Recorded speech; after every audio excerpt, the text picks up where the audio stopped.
Bu to'g'ri, u ikkisi bu davlatning burungi rahbarlari. Unda o'ltirishi mumkin. Lekin Govingoy tanqidlagan Jiang Zemin va uning Jiang Mianxin degan o'g'li. Hozir qurultay qaysi kayfiyatga keldi? Govingoyning oldida butun partiya birlashdi, butun partiya ittifoqlashdi. Dushman do'st bo'lib ikki lagerga bo'linib ketganlar ittifoqlashdi deydigan bunda ittifoqlashishning shamoli, ittifoqlashishning kayfiyatini ko'tarib chiqdi. 19-qurultay. Uning bundan keyin siyosatlari qanday bo'ldi? Hozir buning bir siyosat belgilangani yo'q. Avval hozir 7 mi yoki 9 mi doimiy hay'atni saylab chiqsin, undan keyin o birinchi umumiy yig'inni ochsin, birinchi umumiy yig'inda bu siyosat belgilandi. Ya buningdagi qanday siyosatni yo'l qo'yish belgilandi. Shu vaqt qarab biz ham tahlil qilamiz. Amaliyotda hozir Jungoda qurultayda dokladda hech qanday o'zgarish yo'q. Buni nima degan bo'lsa Jungo Kompartiyasining tarixida men sizga aytib beray, hurmatli vatandoshim, faqatla 13-qurultay. Andan burungi 11-navbatlik, 11-navbatlik 3-umumiy yig'in, 11-qurultayning 3-umumiy yig'ini. Bu Jungo tarixida haqiqatan bo'sish xarakterlik bir davrni yaratgani. Mesela 11-navbatlik 3-umumiy yig'inda yerlarni dehqonlar qaytarib berishni ijro qildi. Jungoda islohot shuni bilan boshlandi. 13-qurultayda Zhao Ziyang naytı dabdabila o'tirg'i chiqib, Jungoni zamonaviylashtirish, demokratiyalashtirishdan iborat boshina chaqiriq bilan o'tirg'i chiqdi. Lekin Tianmi voqeasidan keyin bo'ldi. Zhao Ziyang amaldan qoldirildi. Shuning bilan tang uning 13-qurultayda so'zlagan doklad va so'zlarimi o'xshashda amaldan qoldi.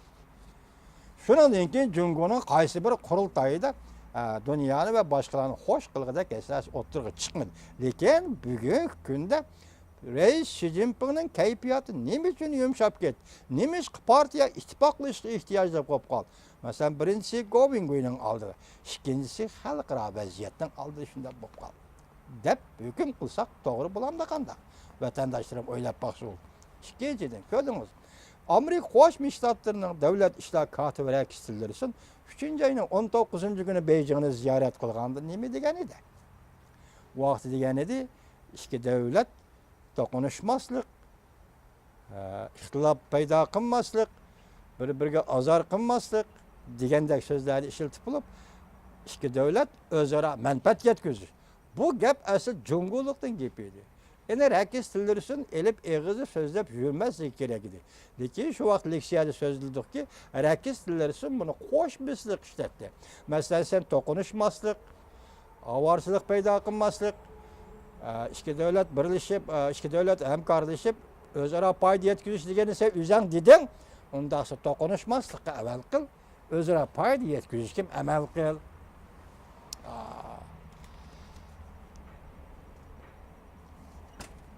Özara payda yetkizish gibi amal qil demoqchi bo'ldi.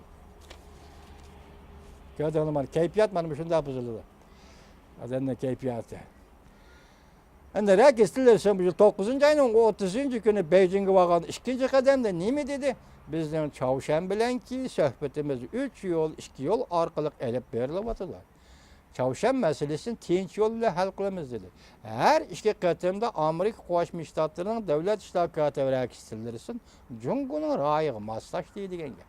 Masalan bu 9-ayning 30-kuni Jungo deb kelayotgan, hozirgi deb kelayotgan Chavshan masalasini tinch yo'l bilan hal qilish degan masalaga rakistilarisin shunday javob berib, biz hozir suhbatda ikki taraf, 3 taraf bilan Chavshanni suhbat qilyapmiz dedi. Uning kayinli Amerika Qo'shma Shtatlarining prezident Trump nima dedi? Rakis tillersin efendi sohbat deb vaqtni isrof qilmang. Shunda endilikda siz qaytib keling. Hozir Chavshan masalasini qo'yib turing. Yana boshqa masalalarni qo'yib turing. Eng oxir xabarimiz nima dedik? Rakis tillersin davlat ishlar kotibi yaqinda Hindistonni ziyorat qildi ekan. Demak, Tinch okean va Hind okean masalasi Amerika bilan Hindistonning hamkorligi bir nishoni berdi. Demek Tinch okean ve Hind okean rayonida hozir Jungo Amerika bilan Hindistonning hamkorligidan hosil bo'lgan yoki tartib, xalqaro tartibga xiris e'lon qilyapti.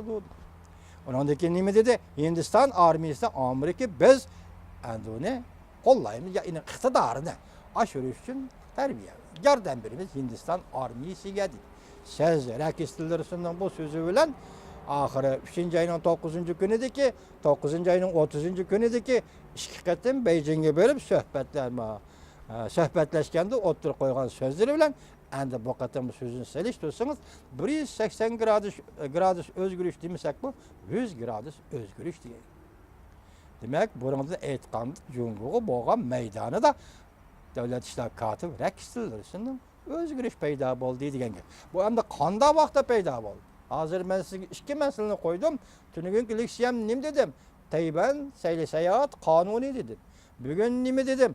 Rakis Tillerson efendi Devlet İşler Katibi Hindistan'ı ziyaret qilishdan burun mushundaq dedi.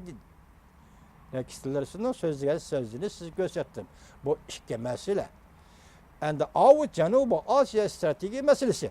Bu yıl 8. ayının 21. gün Prezident Trump O'rta Asya yani Afganistan stratejisi e'lon qildi.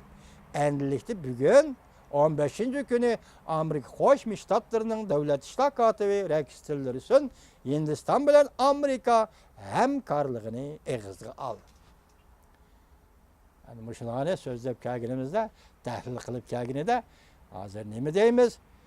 Jungo'nun sharq tarafida Tayvan sayli sayohat qonuni, Jungo'nun g'arbi janub tarafida Hindiston Amerika hamkorligi va bundan burun Afg'oniston O'rta Osiyo strategiyasi Amerikaning hammasini birlashtirib qarasangiz